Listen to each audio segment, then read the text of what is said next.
All right, so we're diving deep today, getting into the U.S. legal system and how it all works with taxes. You sent over these excerpts from Taxes in You.pdf, and you're really interested in how it all applies to you, specifically as an American citizen. Yeah, it's quite a document. It covers a lot of ground. It really does, from constitutional law to specific types of taxes. It even touches on gun control and the UN. Lots to unpack. It is, and that's where you come in, helping us connect these legal concepts and, well, make them relevant, like, so what? What does this actually mean for me? Kind of thing. It's definitely got a strong point of view, this source. It's not just giving you information, it's really pushing you to rethink your whole relationship with the government, especially when it comes to taxes. For sure. One of the first things that jumps out is this distinction between being a citizen of a state of the union versus citizen of the United States. And it keeps coming back to this. So what's the deal with these terms? Why should our listener care? Right. Well, the source is pointing to a legal concept that goes all the way back to the Dred Scott case in 1857. Oh, wow. Okay. Yeah. The Supreme Court, back then, they ruled that black people, at the time the Constitution was written, weren't considered citizens. Huh. And that's key because it led to this whole separate category being created, citizen of the United States, which is distinct from that original citizen of a State of the Union that's actually mentioned in the Constitution itself.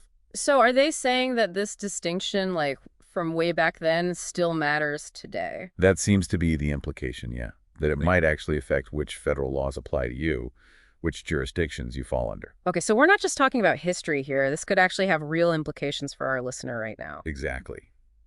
The source uses this to kind of set up this argument that the government often oversteps its bounds. And it's really up to us as citizens to understand where those boundaries are. And that leads right into another big point they make, that the Constitution has a fixed meaning. That it's all about what the framers originally intended. Right. They even quote Patrick Henry, who said, "The Constitution is not an instrument for the government to restrain the people. It is an instrument for the people to restrain the government." Powerful stuff. Yeah. It really gets to the heart of what they're arguing here. They're pushing back against that whole idea of a living constitution, one that evolves with the times. So basically they're saying the amendments can change the mechanics of things, but not the fundamental principles. Exactly. To illustrate this, they actually go through specific amendments, like the 18th Amendment prohibition and how it was repealed by the 21st, or the 19th Amendment giving women the right to vote, and then the 26th lowering the voting age. So they're looking at those amendments through this very specific lens of original intent. Exactly. But out of all the amendments, seem really fixated on the 14th, especially that definition of a citizen of the United States. Why so much focus on that one? Well, remember how the Dred Scott case created that whole separate category of citizenship? Right. The 14th Amendment is what officially granted citizenship to formerly enslaved people. It cemented that citizen of the United States category as distinct from the original citizen of a State of the Union. Okay. And this is where it gets interesting because, according to this source, that dual citizenship concept has major implications for things like taxes. Ah, okay, so now we're getting to the good stuff.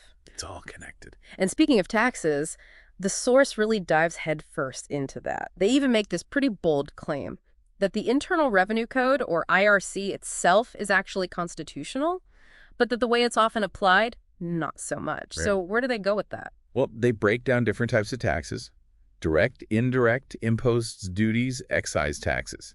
And this is important because they use those definitions to argue that not all taxes are created equal. Okay, I'm following. Some taxes, they argue, like excise taxes or duties, are really taxes on privileges. And they suggest that those might not apply to everyone in the same way. They even get into the legal definition of privilege, which gets pretty complicated. Yeah, it's a deep dive for sure. But I feel like this is the core of what they want you to understand. This distinction between who is and isn't legally obligated to pay certain taxes. Absolutely. They're laying the groundwork for their argument. Okay. Then there's the 16th Amendment, which is all about allowing for that federal income tax. But they don't let that one slide easily either, do they? Nope. They argue that even though the 16th Amendment allows for an income tax, the way income is defined for tax purposes might be different from what we normally think of as income. Interesting. They're suggesting there's a specific legal definition that the government might be misapplying. And this all ties back to another point they keep making, that difference between being a taxpayer and a non-taxpayer. Exactly. They seem to suggest that not everyone is automatically subject to all taxes. That's the argument they're building towards, yeah. They're saying your status as a taxpayer for a specific tax really depends on whether you're engaged in the activity or privilege that's being taxed. Okay, so it's all about context. The specific circumstances determine who's liable and who isn't. Exactly. The source is really driving home the point that just because a tax exists doesn't automatically mean you have to pay it. You have to look at the specific law, your own situation, and see if it actually applies to you. Okay, so we've talked about citizenship, the Constitution, different types of taxes. But there's one more big piece of this puzzle that I'm really curious about: withholding. They make a pretty radical claim here. They say the obligation to have taxes withheld from your paycheck only applies to government employees. That's definitely one of their more controversial points. Seems a stretch, right? Well, to understand where they're coming from, we need to look at how they define employee, employer, and wages. And they're basing those definitions on Chapter 24 of the Internal Revenue Code. Okay, so is this source saying that people with regular jobs, people who aren't working for the government, don't have to worry about withholding? Not quite. What they're arguing is that for those private sector workers, they're not automatically obligated to participate in withholding unless they voluntarily agree to it. And that usually happens by filling out certain forms, like a W-4. So they're saying it's a choice. That's their argument. They even claim that the IRS uses kind of misleading language to make people think they have to withhold when they might not. Wow, it's like they're encouraging you to, read the fine print. Don't just blindly accept what the IRS tells you. And that's a big part of their message, for sure. It's all about being informed, thinking critically, especially when it comes to information from the government. This is a lot to digest, but I'm starting to see how all these pieces fit together. Citizenship, the Constitution, the different types of taxes, withholding. It all comes back to this idea of knowing the limits of government power and your own rights as a citizen. Exactly. And that's really just the beginning. The source goes on to explore other ways you might be able to protect yourself, like using legal structures, Right. like trusts and corporations. Okay, before we get into all that, let's give our listener a moment to process everything we've talked about so far. We've really laid the groundwork for understanding how the source views the legal system, taxes, and how it all relates to you. And things are about to get even more interesting as we get into the specifics of how to actually apply all of this. Okay, so we're back, and I'm really intrigued by this whole idea of legal structures and how they can protect you. One thing that caught my eye was the source talks about these pure trusts for asset protection. What exactly are those, and how are they different from the typical trust people set up? So they're making a distinction between what they call pure trusts, which are formed under common law, and statutory trusts, which are created under state law. And their argument is that these pure trusts, they exist outside of direct state control because they're based on this right to contract, like an agreement between individuals, as opposed to statutory trusts, which are subject to all the specific rules and regulations of whatever state they're formed in. So it's like two separate worlds of trusts. One's governed by the state and the other by these more fundamental contract principles. Right. But how does that actually play out in terms of asset protection? What's the practical difference? Well, they claim that because these pure trusts are rooted in common law, they're not as easily accessible by, say, creditors or government agencies that are trying to seize assets. Ah, okay. They're suggesting that these trusts offer a higher level of protection because they're not bound by the same rules as the statutory trusts. So it's like creating this legal fortress around your assets, shielded by, the principles of common law. Yeah, that's kind of the idea. But they also talk about corporations offering some of those same protections. Mm-hmm. How do those compare to these pure trusts? They seem to lean towards pure trusts as having maybe a slight edge. Okay.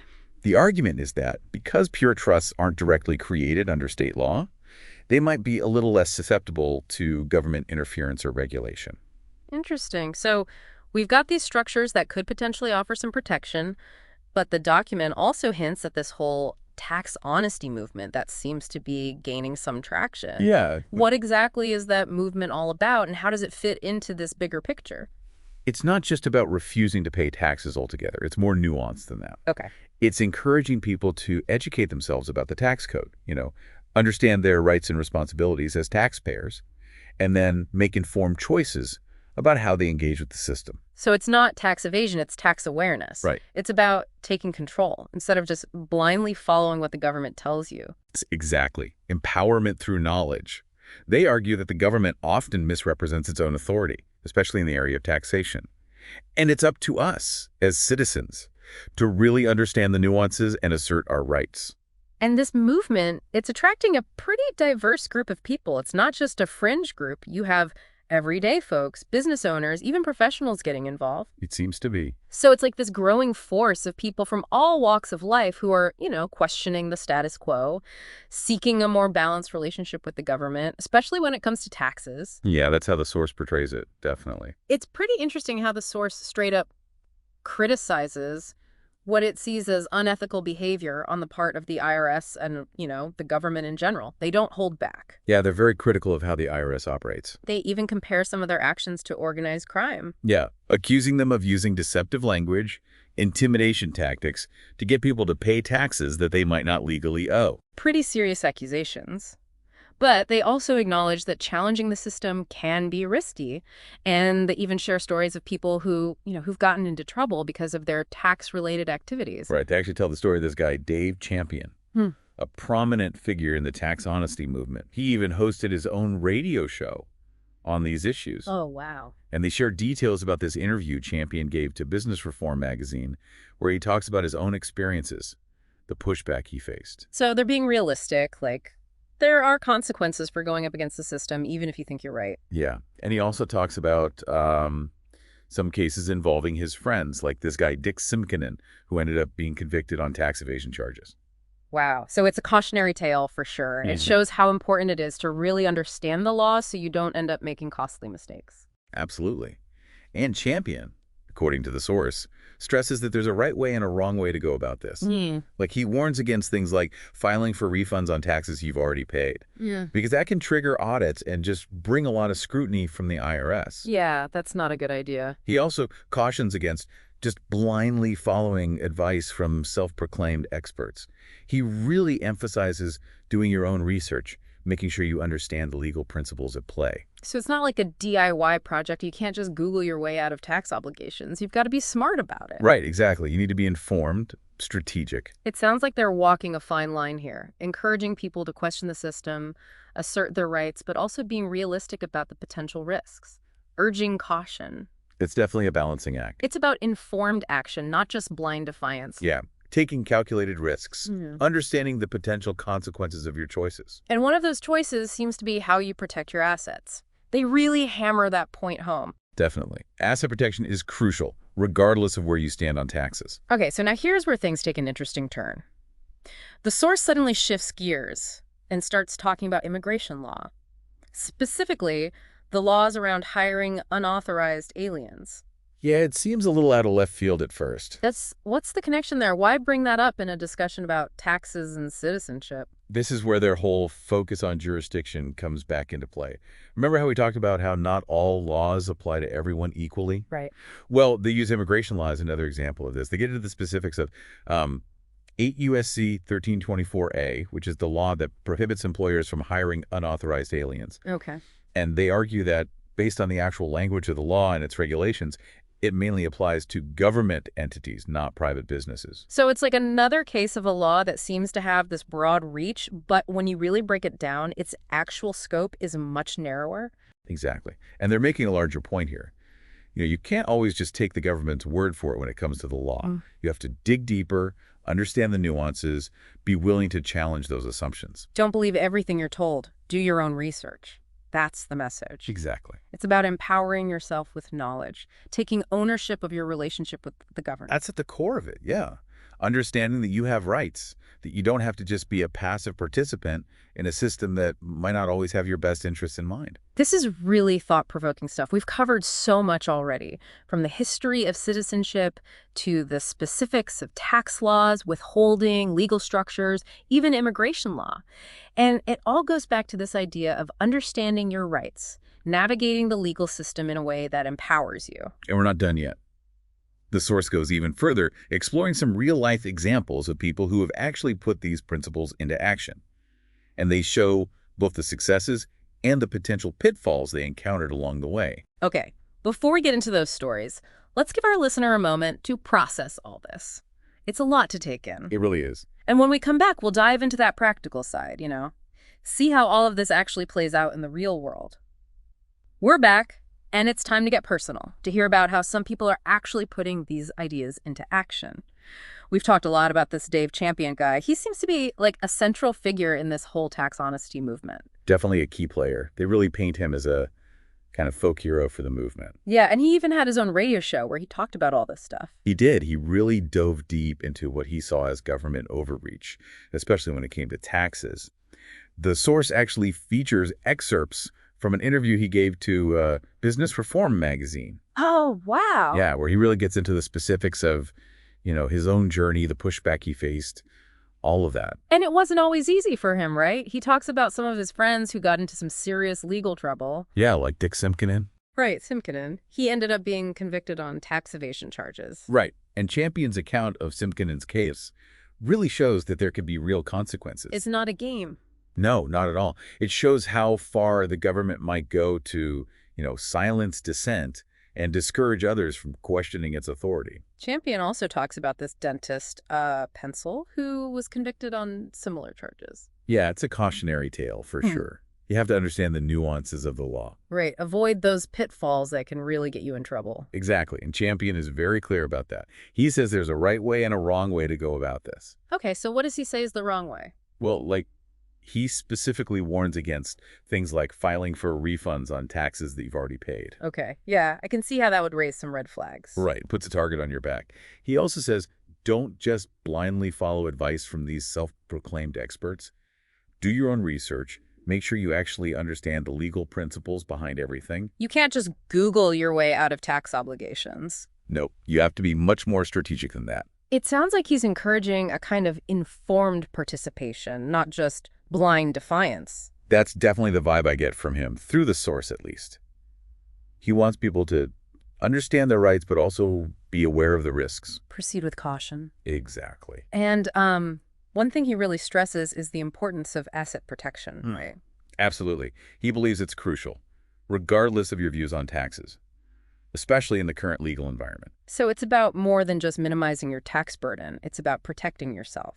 Right, taking proactive steps to safeguard your interests and ultimately your financial security. Now, this is where things get interesting. Champion brings his faith into the mix. The source mentions that he's a Christian, and that really informs his stance on all of this. Yeah, he sees it as a moral obligation to challenge what he sees as injustice and overreach, especially in the area of taxation. So for him, and maybe for others in the movement, it goes beyond just the legal arguments. It's about right and wrong. It seems to be a deeply held belief. Standing up for what you believe in, even when it's difficult. Yeah, and that seems to resonate with a lot of people. People who are, disillusioned with the system, looking for a different way to engage with the government. They want to assert their rights, protect their interests, and really live according to their values. That's a big part of it. And that brings us back to the heart of what this whole deep dive has been about, right? It's not just about taxes or legal structures. It's about recognizing your power as a citizen. Absolutely. What role do you want to play? What are your responsibilities? And are you willing to stand up for what you believe in, even if it means going against the grain? Those are the big questions. This has been a wild ride. I mean, we've covered so much, from the history of citizenship to the nuts and bolts of taxes, withholding, legal structures, asset protection. We've looked at some really controversial arguments, heard real-life stories, and grappled with some pretty big questions about power, authority, and individual rights. It's been quite a journey. The goal was to give you the tools and information you need to navigate all of this, to make your own decisions, to engage with the system in a way that feels, authentic and aligned with your values. That's the beauty of a deep dive like this. It's not about giving you all the answers. It's about sparking that curiosity, empowering you to continue the exploration on your own. Knowledge is power. That's what it all comes down to. The more you understand, the better equipped you'll be to protect yourself, assert your rights, and really create the kind of relationship with the government that you want. Couldn't have said it better myself. So keep asking questions, keep learning, and most importantly, keep thinking for yourself. That's the key. Thanks for joining us on this deep dive. We'll be back soon with another one. Until then, stay curious and stay informed.